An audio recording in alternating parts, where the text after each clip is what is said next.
To begin, we will be identifying how TOMS is performing financially, incorporating information from its balance sheet, income statement, and market valuation.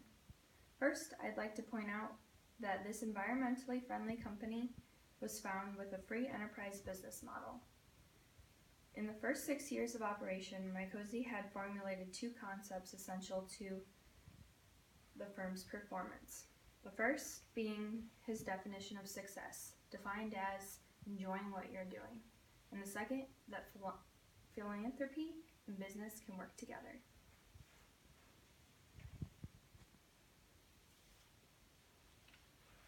Just 3 years into the business, Mycosi had already done an amazing job at conquering his goal of selling shoes and giving away shoes.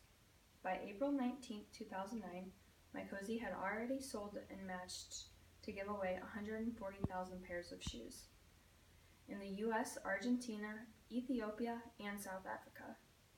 He has certainly focused his brand on movement, hoping to donate 300,000 more pairs of shoes.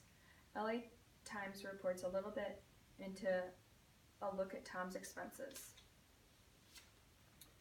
stating how Mycosi has also hopes to bring in $13 million in sales to accomplish this task of eradicating pondoconiosis in Ethiopia, a deforming foot disease caused by walking barefoot in silica-rich soil. So, the company has turned only a marginal profit, LA Times reports too.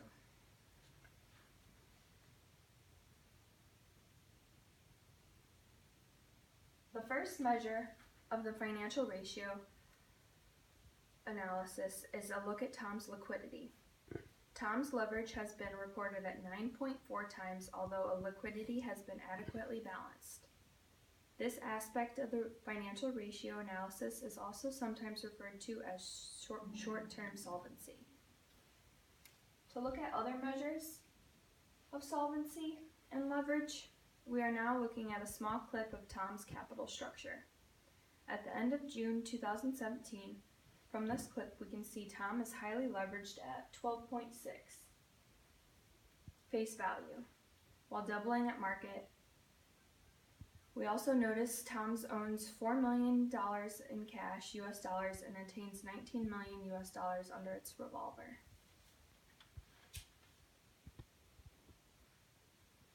According to the Balanced Scorecard strategic objective, Tom actively tries to improve the cost effectiveness of their programs in order to incorporate a more sustainable product. In one attempt, he began to use shoe bags rather than shoes. And this ended up being a huge obstacle for Tom's because employees in stores ended up tangling the drawstring bags in the back of stock rooms, and they didn't have the time or the effort to bring the tangles undone and the shoes back out to the floor, so it almost costs the company their whole business. Luckily, this happened back in 2009, and since this major challenge, Tom's has bounced back with incorporation of their new ethically driven initiatives. If we take a look at their fourth quarter 2015 adjusted EBITDA margin and compare it to the fourth quarter of 2016, here's their fourth quarter and their fourth quarter, we can see an increase of approximately 5.2% over just 1 year.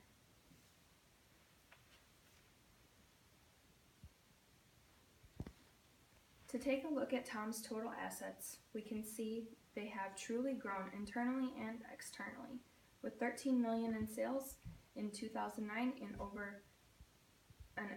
and overall enterprise value of $625 million in 2014.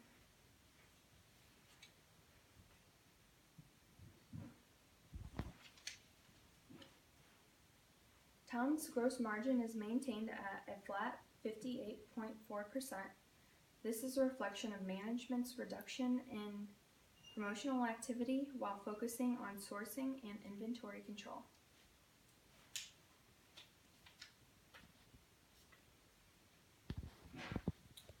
Profitability ratios are a class of financial metrics that are used to assess a business's ability to generate earnings relative to its associated expenses.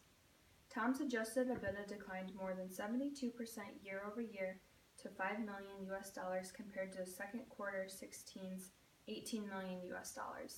The second quarter of 16 gross profit number was 64.2, then dipped second quarter 2017 to a gross profit value of $49.1 million.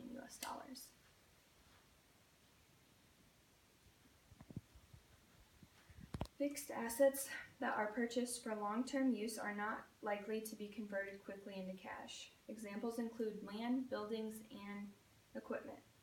Tom's does not have any reported fixed assets. We do know in an interview of Mikosi spoke about manufacturing plants in foreign countries. Tax-wise, the U.S. does not provide incentives for him to manufacture locally.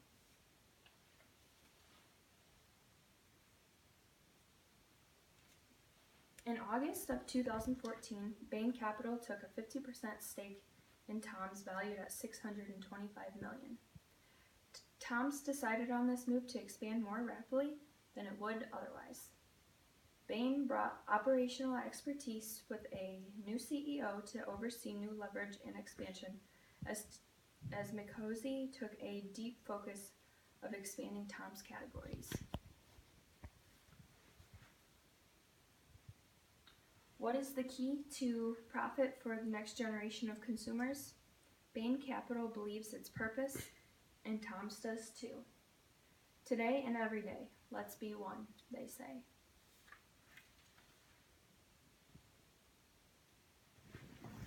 Now we will look at Tom's ROI ratio. Approximately half of their revenues are derived from their Alpargata line. This model offers minimal resources used and is at the absolute core of the company. As mentioned previously, Tom's may benefit as they cut costs, and one place for them to do this would be social media. On May 21st, 2005, Tom's said, "Take a pic with hashtag shoes, without shoes," and they ended up selling 296,243 they received 296,243 pictures with the hashtag without shoes, and therefore they donated that same exact number and matched all of those pairs.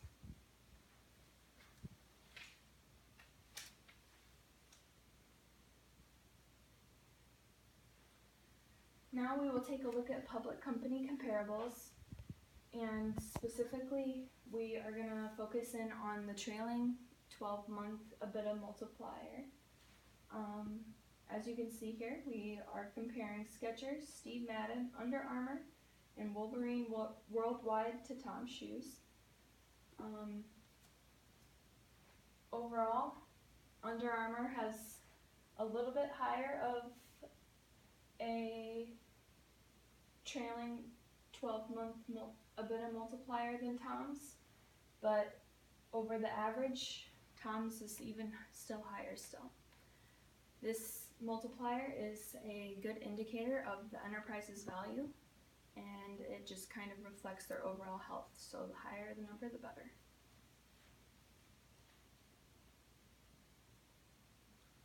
Lastly, we will take a broader view of things and look at the stakeholder valuation approach, which encompasses a focus on employees, customers, and owners. Because we believe Tom's is always focused on these three players and more, we've decided to just touch on a piece of the founder's personal philosophy. He states, "The goal isn't how much money you make, but how much you help people." Thank you.